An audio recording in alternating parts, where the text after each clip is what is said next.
Larry, we've got an excellent episode today. The Bonesman in Chief is back at it. You've brought my attention to a very important case. How you doing today, Larry?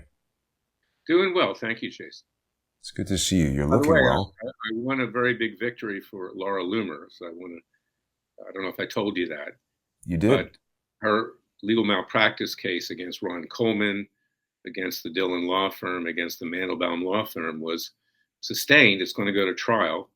And there's a story, of course, about that because she was forced to pay, thanks to this alleged malpractice, over $140,000 in fees to CARE, if you can believe that, an organization that was named as a unindicted co-conspirator in the Holy Land Foundation years ago, criminal case, who has been linked to Hamas. So this is a very, very important case because Ron Coleman, uh, as we allege, committed major malpractice, and this will be going to a jury relatively soon. It's really great news, Larry. You know, I am somewhat familiar with the case. Obviously, everybody knows I'm friends with Laura. We've spoken about this in the past. I'm not an attorney, so I haven't given her any advice, and I don't know the details. But it's interesting to see how various news outlets attempt to smear Laura and act like it's somehow unusual to sue an attorney for malpractice. My personal opinion, from looking at the facts in the public domain, is that I do believe there was malpractice. So congratulations on this move forward in the case, and I think it's going to go well for Laura. Well, it did. And of course, we also have the lawsuit. This is in my private capacity against Bill Maher. And Bill Maher is fighting tooth and nail to avoid his deposition from coming out in the public record. He doesn't want it to come out for obvious reasons. I'm not going to get into the specifics because it's still under seal. But we won that motion to dismiss too. And the court ruled that we had properly pled that it was defamation per se, which was to harm Laura's moral character and her business endeavors. Of course, we know what Maher did is that he published to millions of people that she had had sex with President Trump behind the back of Melania and committed adultery. Now the guy is, sucking up to Trump because he realizes that that gives him a bigger audience. But he is just a terrible, terrible person. And once that deposition comes out, people can judge for themselves. Absolutely. And congratulations again, Larry. I think a lot of people like to malign me and Laura and you. People don't realize how difficult it is to win these kind of victories in court, particularly when you're on the wrong side of these leftist courts. We're going to be looking today. It's crazy, too, because I think people are going to be surprised by this case, Larry. And thanks again for bringing it to my attention. This is not exactly to do with Black Lives Matter, but yet it has to do with the concept of Black people's lives actually mattering, but it steps away from the political rhetoric of that organization. Do you want to explain to everybody exactly what this is about? It's a very important case. It's called the Douglas case. And, I'll put it up on our website at freedomwatchusa.org. It also, there you have it right there. You can see the case number and all. It's a landmark case because historically, the concept of discrimination as contained in the Constitution deals with sex, national origin, religion, and and those kinds of things. It never was extended into a political context.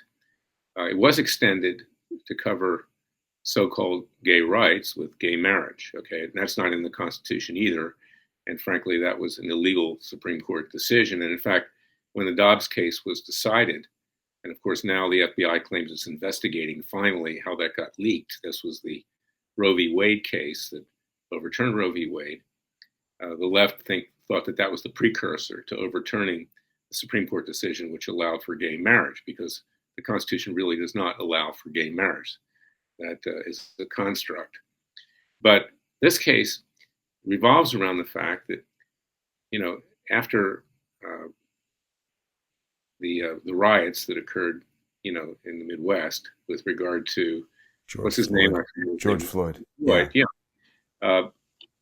Black Lives Matter then descended on Washington and started defacing many of the buildings and the streets and everything else, with their graffiti and their slurs and God knows what. And the mayor, of course, Miriam Bowser, was quite supportive of that. She's an ultra leftist, she's Black, and she allowed that to happen. Well, then there was a Black group that came along called Black Lives for the Unborn, okay, something like that. And they wanted just to do it, write a chalk statement on the sidewalk and support of pro-life. And they were arrested by the DC police, apparently on orders from the mayor, Miriam Bowser. So the case came in front of our favorite judge, James Boasberg. And, sorry, Larry, quickly. Students for Life of America is the name of this organization. And this is a Black and white. This is not a racially oriented organization. They are for, pro-life. They want to abolish abortion, and their primary position here, as I understand it, and I think this is an important conversation to have, is that they are saying that historically abortion and parenthood, whatever that thing is called, Planned Parenthood, has been aimed at Black people and disproportionately results in aborting unborn Black lives. So they're saying unborn Black lives matter, but apparently JEB Boasberg and Muriel Bowser seem to disagree with that. Well, Boasberg, despite the fact that that group had pled all that it needed to plead, and in the beginning of the case, this case was in federal court, it's 12b-6. You only have to show there's some plausibility in what you're pleading to be able to go forward. You have to accept the allegations in the complaint as true. Now, the allegations here were that there was First Amendment viewpoint discrimination, that because Black Lives Matter, suited the Boasberg and also Bowser, in effect, that was okay. But they somehow got arrested for simply writing in chalk in favor of saving Black lives. And Boasberg dismissed the case. Now, it went up to the District of Columbia Circuit, the federal appellate court, U.S. Court of Appeals for District of Columbia Circuit. That court reversed and sent it back to Boasberg. And here's what's really important about the case, because it's been used both pro and con to conservative and libertarian interests, and President Trump as well, is that what the court said is that if you discriminate on similarly situated matters, that can be a violation of the First Amendment and the Fifth Amendment, and therefore the case should proceed. Now, there was some nuance there with regard to the Fifth Amendment. They found that this group did not plead all that it needed to plead, that they had to show an intent. But with regard to the First Amendment, you don't have to show intent, just that there's that disparity in treatment. Now, this is important because it gives conservatives the right, because, we've been subject to weaponization here. We've been subject to weaponization not just by the Biden-Harris Justice Department, by prosecutors in New York City, in Washington, D.C., in Georgia, throughout the country. President Trump was subjected to that. People that supported President Trump were subjected to that. Bar complaints were filed in the District of Columbia against a number of individuals who support Trump. Yours truly, Rudy Giuliani, Kellyanne Conway, Senators Ted Cruz and Senators Hawley, John Eastman, the law professor who represented Trump in the election dispute, and many, many others. And consequently, we now have a cause of action for discriminating against us, because on the same token, as just one example, the District of Columbia disciplinary apparatus, which is run by far left people from the Democrat Party, they've never given 1 cent to a Republican. They're bringing these cases to try to eliminate conservative and Republican activist lawyers from the practice of law. And Rudy Giuliani has already been disbarred permanently. I've been fighting the DC bar for 14 years. I have 12 lawsuits against them. But Douglas gave me a great way to get after them, and they don't know how to deal with it. They get these compromised judges on the bench that try to throw matters out, but it'll be back. It'll be back. And I even had a hearing today on it. Judge Reggie Walton, who wouldn't allow a particular matter to proceed. And I told him, I said, Your Honor, you're going to be reversed. And he says to me, I have the best record on the bench. I said, well, not when it comes to Larry Klayman, you don't. And Oh, I'm sorry, I missed that, Larry. No, I'll send you the transcript. It was a classic, and I asked him again to recuse himself and disqualify himself from the case. He refused, and he It's so stormed off. funny. He stormed I off. gotta compliment you here, Larry, because if people haven't had the opportunity to see you in court, it's like the combination of a tennis match, a boxing match, and some kind of intellectual challenge. Because you are fearless with these judges, bantering with them like that. They hate it, obviously, but it's I told him, hilarious. I said, on what basis are you dismissing the case? And he said, oh, because you could have brought it in another court. I said, well, it belongs in front of your court. This is a constitutional question in front of you, Your Honor, the First Amendment and the Fifth Amendment. And also, I'm asking for damages here because it violated my constitutional rights, which I never asked for in any other court. So I said, cite the authority that you have to do this. And he couldn't cite any authority and just walked off the bench. I mean, this is what you're dealing with. And so, but this does give us an avenue to address the weaponization. And it's a great avenue. And even the DC Circuit, which is very far left, but for the most part, Trump put a few judges on there that aren't, but most of them are. Even they reversed Reggie Walton on this. Not Reggie Walton, James Boasberg, who obviously was more sympathetic to Black Lives Matter than he was to a pro-life group because he's a leftist as well. Yeah. So it's a very, very interesting case, and it expands the concept of discrimination that's in the Constitution. It clarifies it that you can reach political and ideological speech which is not meted out equally to the American people.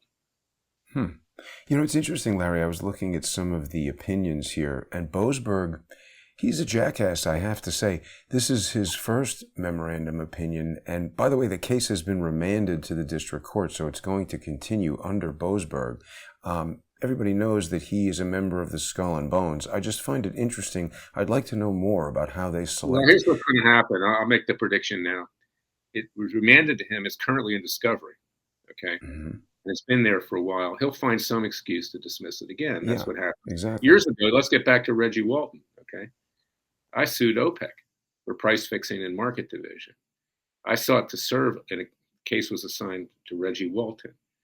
The case, I attempted service on OPEC, using court process through DHL, like I have with the Wuhan lab in China and Federal Express.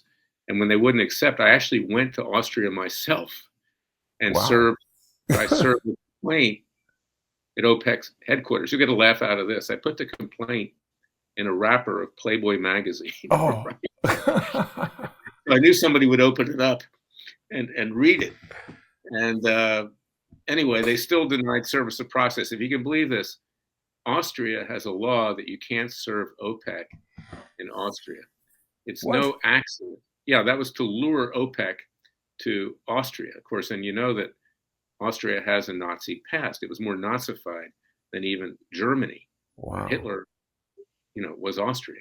You see, the Anschluss, everything else. That's unbelievable. So it wasn't an ideological leap of forward by Austria. They were, really kowtowing to OPEC at the time. And so anyway, the case comes back, and I asked Reggie to allow for, I call him Reggie Walton, for alternative service of process. Mm-hmm. In the meantime, OPEC's law firm, White and Case, had filed a mountain of documents like that, 2 feet high. And I said, you can certainly order, Your Honor, that law firm, one of the biggest law firms in the world, can accept service and be served on behalf of OPEC. And he said no. It went up to the DC Circuit. The DC Circuit reversed him, sent it back, and said, figure out a way that they can get service here. And he dismissed the case again. Okay, this is what you're dealing with Reggie Walton. He's not exactly an honest guy. He's not altogether a genius, let's put it that way. And he's very, very pompous. And you've got a lot of judges there, and I give him credit for one thing, is that nearly every judge in that courthouse is not honest. Okay, it's just a question of degree. It's the worst court in the United States. It's packed with leftists, and even the Republicans, there are rhinos there that are not favorable towards Trump. But here's the irony, is that a judge which Trump appointed Trevor McFadden, recently enjoined Trump preliminarily from excluding the Associated Press from the press room on the basis that it would not recognize that Trump had renamed the Gulf of Mexico to the Gulf of America. Fadden used Douglas to enjoin Trump, saying that you cannot enjoin them because you cannot exclude them because it's viewpoint discrimination. That simply because you don't like the fact that they accept that you've renamed the Gulf of Mexico to the Gulf of America doesn't give you the right to do it. Now, wait a minute, Larry. So Wait a minute. Wait a minute. It's now being Hang used. on, though. Hang on, though. Because I would challenge that, Judge. This is not viewpoint discrimination. It's a fact that the President of the United States has renamed a body of water. That's not a matter of opinion. You're right. This is not. You're right. You're right. It's weird. And it tells you something about, but he still used the same principle. So it's being used both ways. So have other judges in that courthouse. Judge Bates, has used that principle to enjoin Trump recently. And so this is an area which is evolving in the law. I believe that the case I brought against the DC bar disciplinary apparatus and some of these other cases will go in front of the Supreme Court because this is very important. And it's generally good news. Douglas is good news that we now have a cause of action under the First and Fifth Amendment for discrimination on the basis of ideological and political beliefs if you're being discriminated against in a similarly situated situation, so to speak. So it's a super important case, and we will use that positively from, as conservatives and libertarians and people of faith and those who believe in the vision and creation of our founding fathers. Larry, it's interesting because the fact pattern that you've just laid out, not in the individual cases, but the responses of the judges, Walton and McFadden and Boasberg, what it really shows us is no matter what sort of legal precedent gets set, these judges will find a way to just sort of do whatever the hell they want with it. Like you were just telling us about your OPEC case with Walton. And we've got this opinion from him here. I just want to read the very beginning of it because this is in my opinion, the style is a very standard, very judicial. It says Plaintiff Freedom Watch instituted this action against the organization of, OPEC. He's laying out the facts. He's giving everybody what's going on.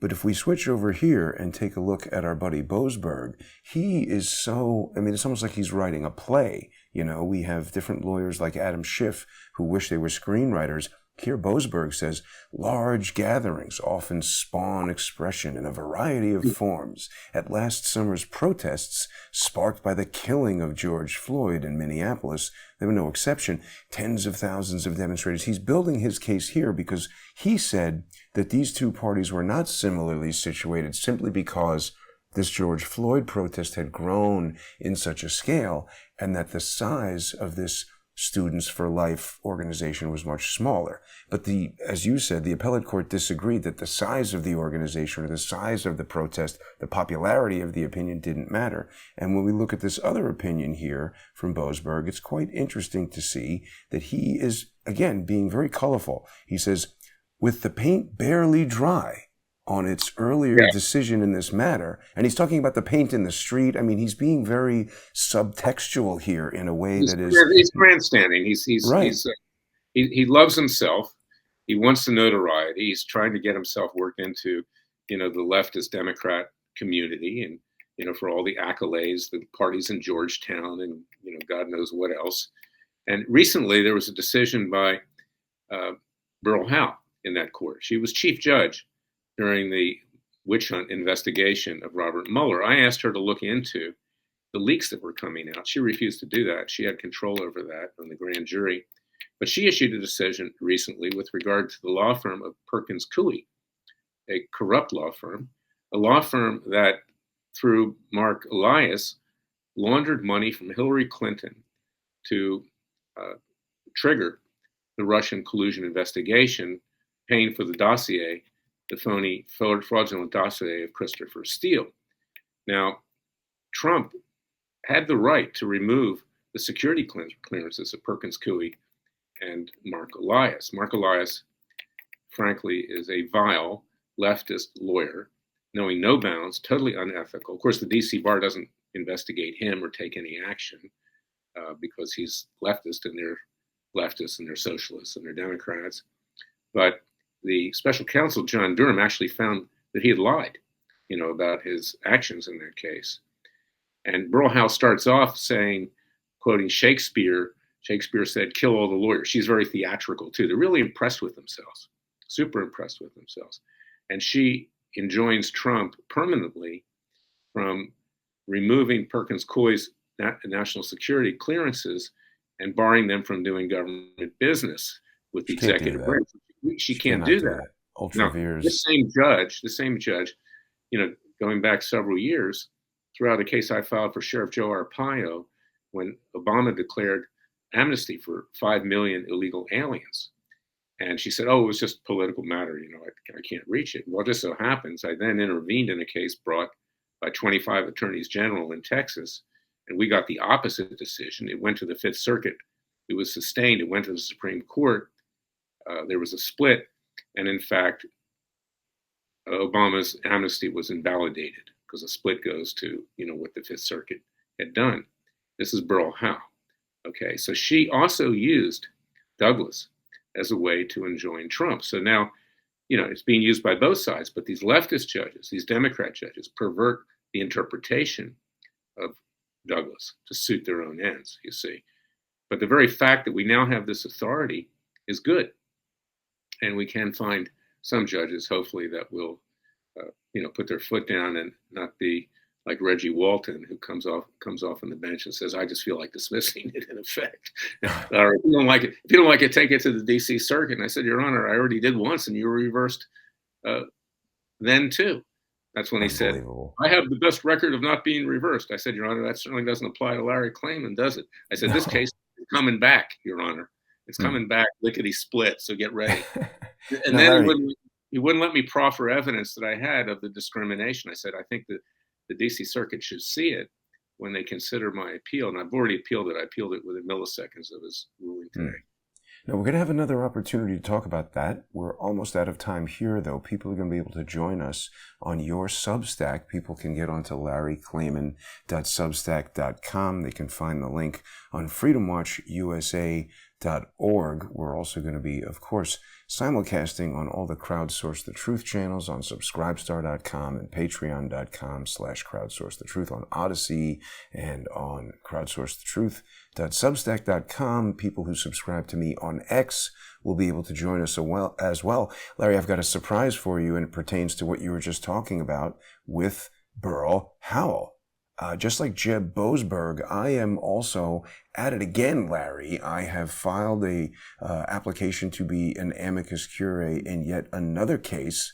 A hypersonic anti-Norm Eisen ballistic weapon has been fired at the ridiculous Mark Zaid versus the Office of the Executive Branch of the United States. These guys, just as you were describing, have complained based on a First Amendment, a completely flawed legal theory that they have a First Amendment right to access classified information, something that falls only and exclusively in the purview of the Commander-in-Chief in the U.S. military. There is no judicial review of presidential decisions with who gets access to classified information. So this notion that Burl Howe could enjoin Donald Trump or any other president is quite ridiculous. We'll just touch on that brief a bit, and I think you're going to find it excellent. We'll be back in just less than 5 minutes, so stay with us, everybody. We've got a lot more to discuss.